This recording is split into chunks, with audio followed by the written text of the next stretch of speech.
Welcome back. We have completed with the point E. Now we go on to point F. What does point F say? Where intestate has left neither lineal descendants. So there are no lineal descendants. And there are no father, no mother. The person who has died intestate has not left lineal descendants, which includes the widow.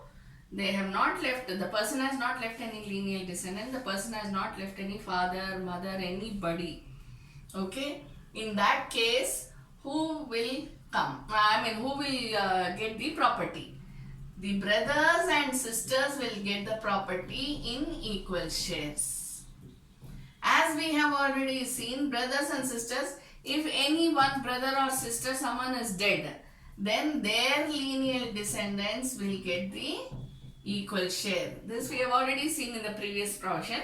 Same logic you have to apply here. Then we go on to G. Where the intestate has left neither lineal descendants, nor parents, nor brother, nor sister, there is nobody.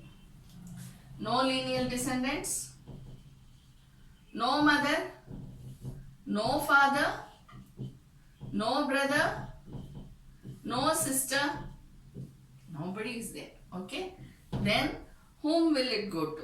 It will go to the degree of, as per the degree of kindredness. Next, whoever is in Q. See, now when we are talking about lineal descendants, if brother, sister are not there, then they are lineal descendants. If there is absolutely no one, the man is alone in the world except for some far relatives here and there, then whom will the property go to? It will go to those who are in the degree of kindredness to the intestate. Right? And how will it be? It will go to the nearest degree. Obviously, that is how it works. Am I right? So the closest in degrees are lineal descendants, father, mother, brother, sister, niece, nephew. Apart from these people, if there is anyone else who is nearest comparatively, then they will get the share in the property. Understand? With this, we close with intestate succession. We go on to testamentary succession. What is testamentary succession? Anything which has been documented. So what should be documented here? The succession. If I have a property and I die without writing a will which can be executed, which can be implemented, which can be taken, which can take effect. If I die without executing a will or executing a will which can take effect, then I am dying intestate. But if I write a will, I execute a will, I may probably register it, probably not register. Registration of will is not compulsory, right? So, if I am executing a will which can take effect, it's not a void will, okay? If I execute a will which can take effect, then that is known as testamentary succession. Why? Because it is documented. What is documented? The succession is documented. Who should succeed me in my property? I have written it down very clearly. Therefore, it is known as testamentary succession. Obviously, we know that we are talking about will. We know this, right? So, what is a will? Will gives you it is a legal document. It is a valid, recognized legal document which gives you how the succession should happen after the person's death. Okay? Now, will means a legal declaration of the intention of a testator. Who is a testator? The person who executes the will is known as the testator. With respect to his property which he desires to be carried into effect after his death. It can be revoked or altered by the maker of it. We know this, no? Features. It should be executed by whom? By the testator. The one who executes it is known as the testator. What is it regarding? Movable, immovable properties. What does it say? Who should succeed?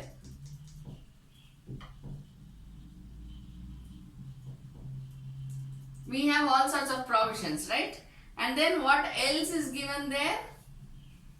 Provided the testator should be competent. Competent in the sense he should have the, first thing is he should be the owner of the properties. Okay. Other than that, he should be of sound mind. He should be major in age. Am I right?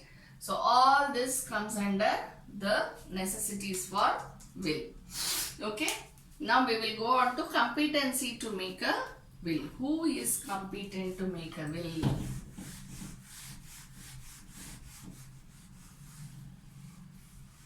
Who is competent to make a will? Every person who is of sound mind and is not a minor. Competency where?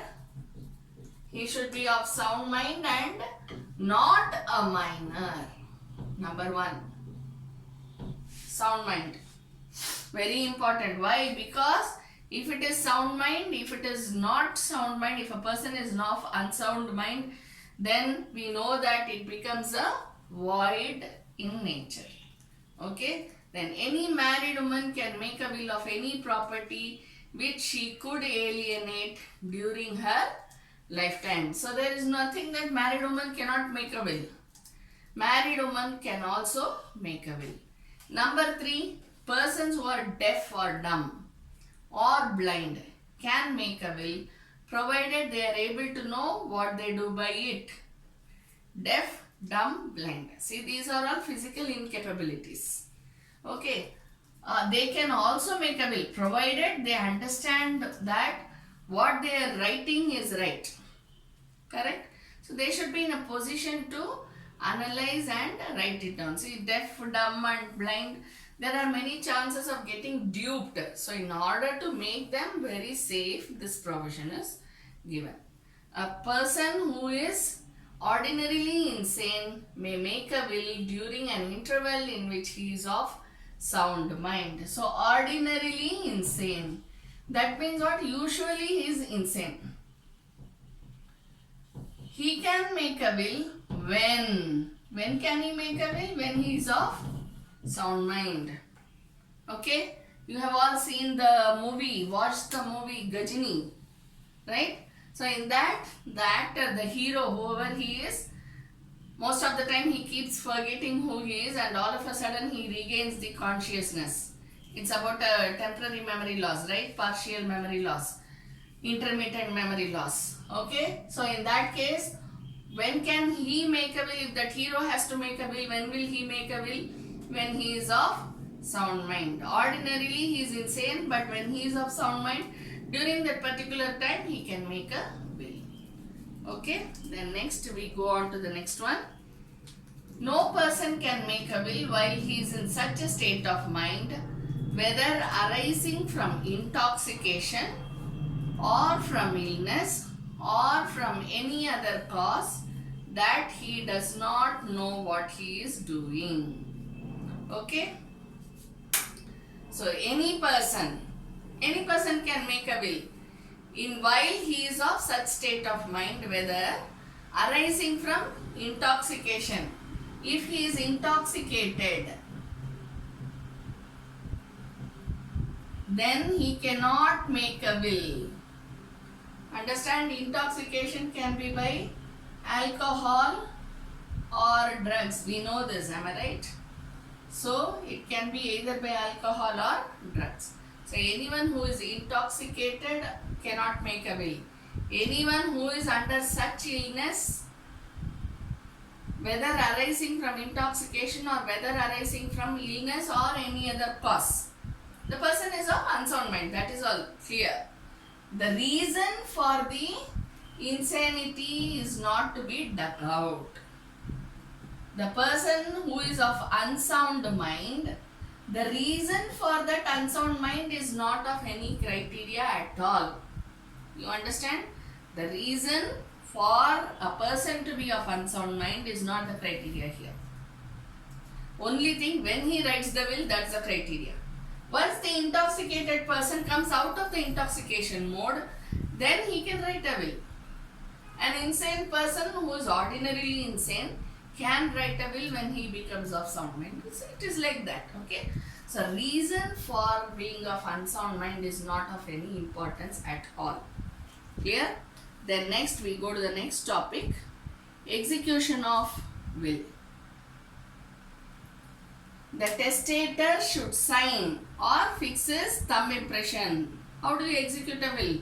Execution means what? I already told you, writing a will. Am I right? So when, how should a will be executed? How should it be? Of course, writing we know what all should be written. But how should it be executed? Without any sign, we cannot say that the will is valid, right? It is a void will.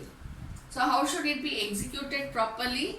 By seal, by sign or by thumb impression. Okay?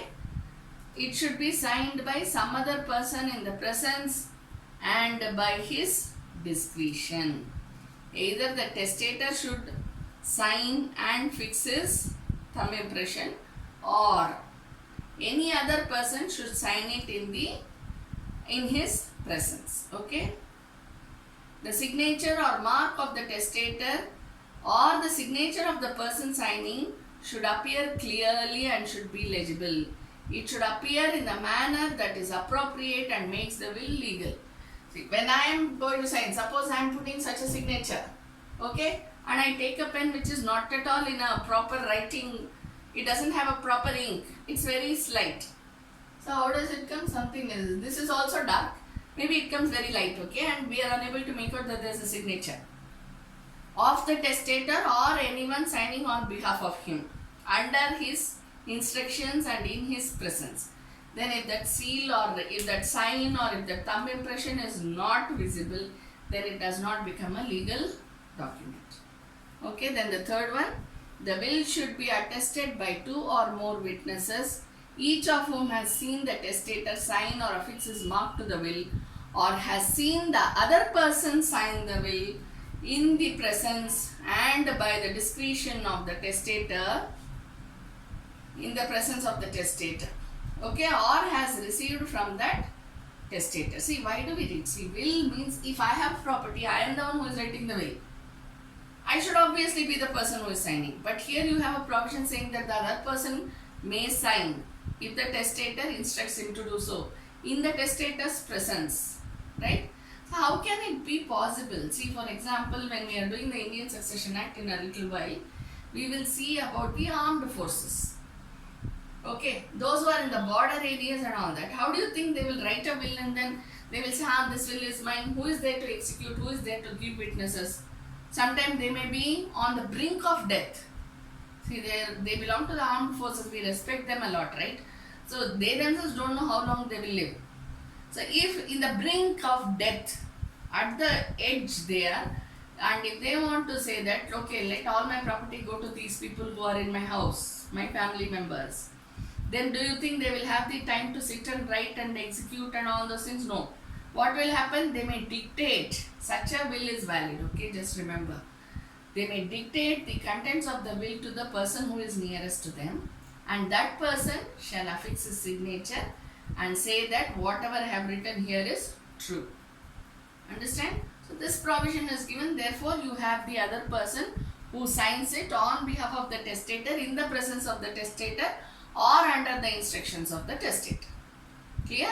We go to the next point. Each of the witnesses should sign the will in the presence of the testator, but it is not necessary that more than one witness be present at the same time. And no particular form of attestation is necessary. There should be 2 witnesses, we know, but it is not necessary that both the witnesses should be present at the same time, at the same place and all that, okay, to sign. It can be that one witness comes in and goes, then the other witness comes in and goes. So that is not going to make any material difference at all if a will is under dispute before the court of law. Okay, then we go to the next topic. It is the kinds of will. What are the kinds of will? Types of will, okay. What are the kinds of will? Conditional will. This is a will made so as to take effect only on a contingency. First one is what? Conditional will.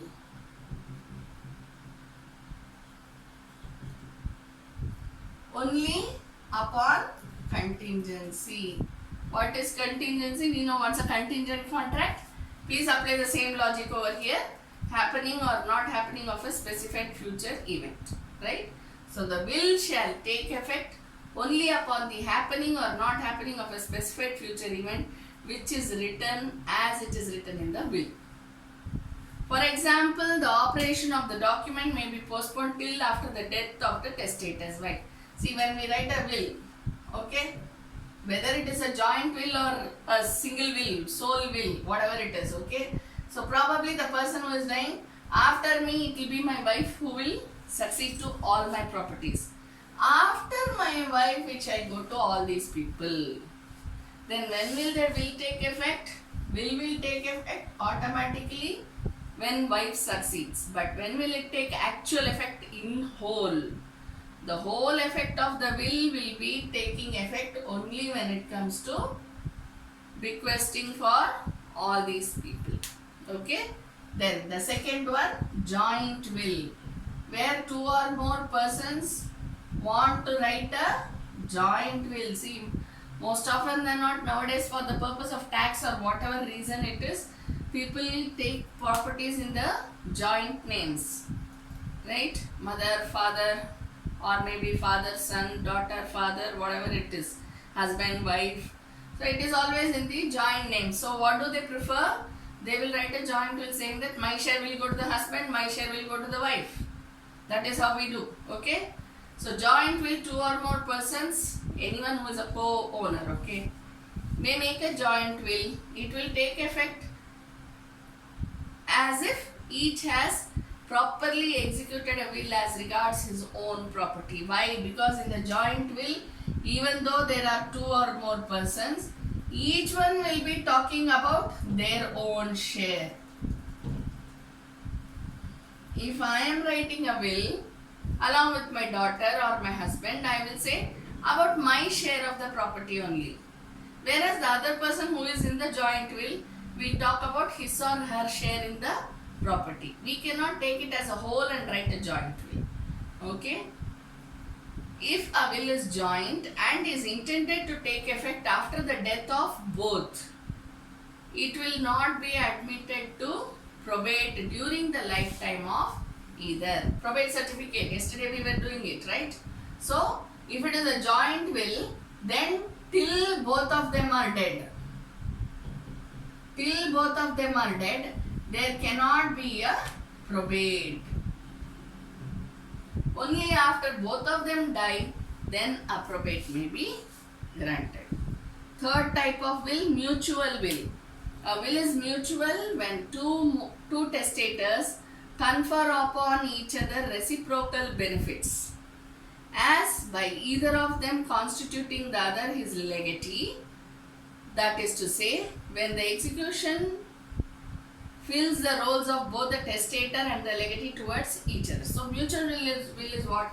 I write a will in favor of you, you write a will in favor of me. So at one point I am the testator. When it is a will which is written by you, then I become the legatee. As far as the will written by me, you become the legatee, I am the testator. So we take turns. Okay? So it's a mutual. I write to you, you write to me. That is mutual will. Then next one is the holograph will. A holograph is a will entirely in the handwriting of the testator. Naturally, there is a greater guarantee of genuineness attached to such a will. Why do we give a special this thing to that? Because nowadays everything is typed matter. Am I right? So, what is holograph? Holograph will is what? It is a will which is handwritten by the testator. Okay? Then next one, concurrent wills. Concurrent wills means what? Two together. The general rule is that a man can leave only one will at the time of his death. But for the sake of convenience, a testator may dispose of some properties by separate wills. However, they may be treated as wholly independent of each other. See, if a person has too many properties, okay, he cannot write all the properties in one will because it will take too many pages. So what will he do? He can make concurrent wills. Say, properties in Bangalore in one will, properties in Bombay in one will, properties in Delhi in one will. You know, we can expect that from very millionaires and billionaires or whoever it is, very rich people. So we can expect concurrent concurrent wills from such people. It is only for the sake of convenience. But if I have two properties in Bangalore and then I write one will for one property and another will for another property, I don't think the judge will be amused by what I am doing. Okay, if there is a dispute which arises, because it's a waste of time, basically nothing else. Okay, then we go to duplicate will. A testator for the sake of safety may make a will in duplicate, one to be kept by him and the other deposited in some safe custody with a bank, executor or trustee. See, this is what usually, usually it is done, because a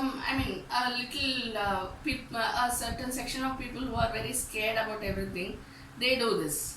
They have two copies of the wills. One they keep it with themselves and one they keep it with the executor or the bank or any other person whom they believe, whom they trust.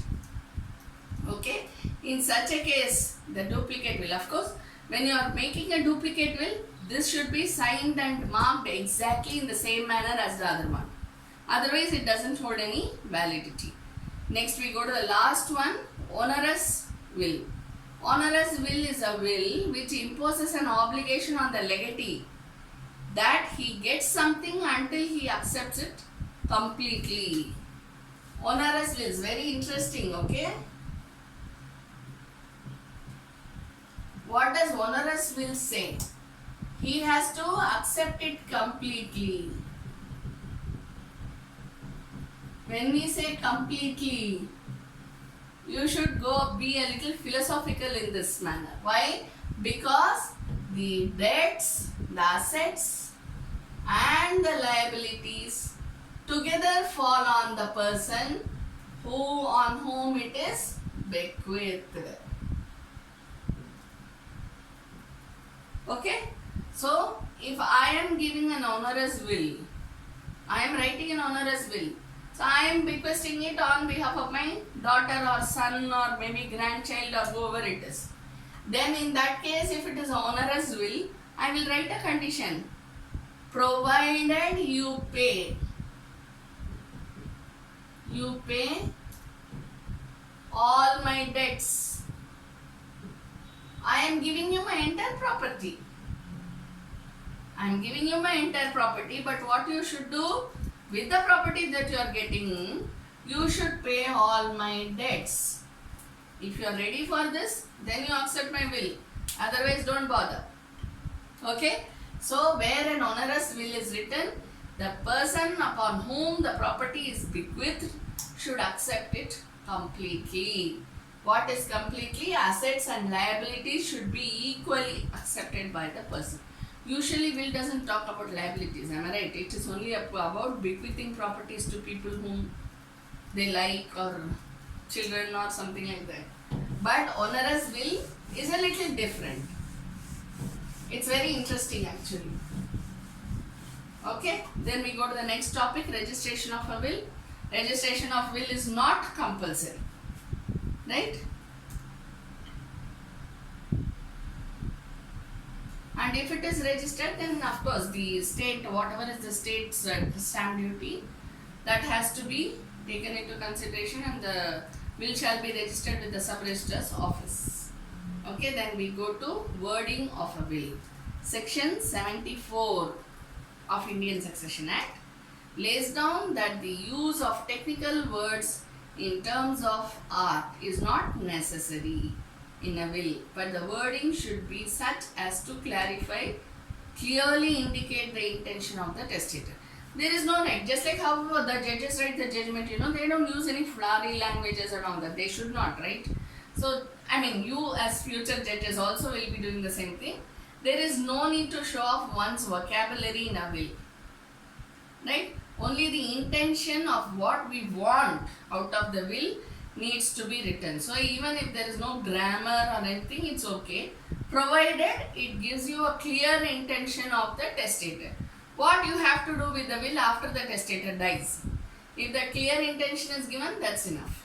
Okay. Then next we go to codicil. Section 2B defines what's a codicil. Codicil is an instrument made in relation to a will and explaining, altering or adding to its disposition. It shall be deemed to form part of a will. Codicil we have already done. So, it gives the right. Codicil actually makes it very clear that even though we write in the will, beginning of the will, when you see the first paragraph, it will be this is the final will, right? But in the codicil, what we write, we have the right to alter or amend any part of the will or the whole of the will. Clear? Revoke the will. So that will be given in the codicil. Then we go on to revocation of will. See, codicil is very, yesterday I explained, right, what is a codicil. So it will be towards the end of the part of the will and it is deemed to be a part of the will. So what is written in the codicil is as important as reading the will when there is a dispute before you. Okay? That is codicil. Codicil is only a form or part of the will, but it is a very important part of the will which will tell you what the testator actually wants. He reserves his rights also in that. Revocation of will. Will may be revoked at any time. When any time? Before the testator's death.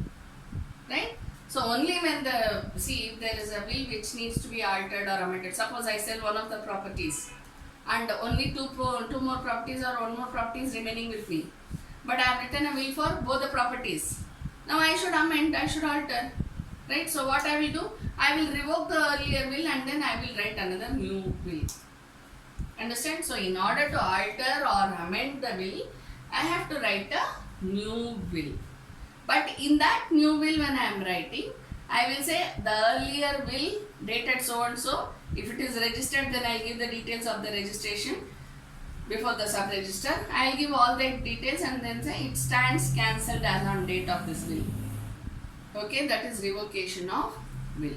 Then probate of will also we did yesterday. Probate of will is what? On the death of the testator, an executor of the will or heir of the deceased can apply for probate. Probate is a certificate which is given by a competent court of law to affirm that the person whose name is mentioned in the will is the true person to whom the will shall be bequeathed. Property shall be bequeathed through the will. Okay, so that is probate of a will. For that we have to file a case suit before the competent court of law having jurisdiction over the matter. And then we get a probate certificate from the court which we shall show in order to get the properties in our name. With this we complete Indian Succession Act. Thank you.